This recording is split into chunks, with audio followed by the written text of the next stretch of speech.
তোদের নাম কি রে? ম্যাম আমার নাম চুনু। ম্যাম আমার নাম মুনু। তোদের নাম রে?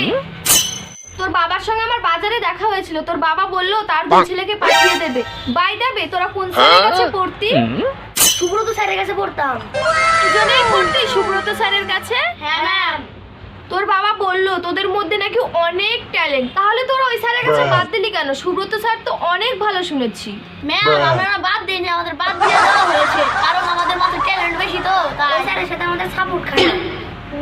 তোরা যখন নিজেরাই বললি তোদের নাকি প্রচুর ট্যালেন্ট, নে তাহলে আমি একটু পরীক্ষা করি তোদের কত ট্যালেন্ট। ঠিক আছে ম্যাম।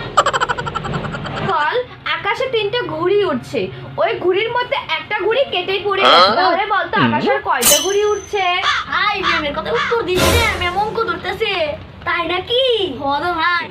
ম্যাম আমি এটা বলবো না, বললে আপনি বলে দিবেন, আমার ট্যালেন্ট বেশি তো। ঠিক আছে, ট্যালেন্ট তো দেখলাম, এবার তোর দাদার ট্যালেন্ট দেখি। এই মুনু, বলতো একটা গাছের ডালে 10টা পাখি আছে, একটা শিকারী এসে একটা পাখিকে গুলি মেরে মেরে ফেললো, তাহলে বলতো ওই ডালে আর কয়টা পাখি থাকবে? ম্যাম পাখি আর একটাও থাকে না।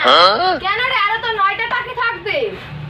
ম্যাম যখন শিকারীটা গুলি করলো, সে আওয়াজ শুনে সবাই উড়ে গেছে, তাহলে কিরকম করে 9টা পাখি থাকে? তোরা তো বিলাই কুত্তার ভালোই রচনা জানিস, আজকে থাম্বা দিয়ে একটা রচনা কর তো দেখি। সুব্রত স্যারের কাছে তো বিলাইয়ের রচনা লিখছি, ঠাম্মা তুই কি নাই পুরোটাই মাইরা দে।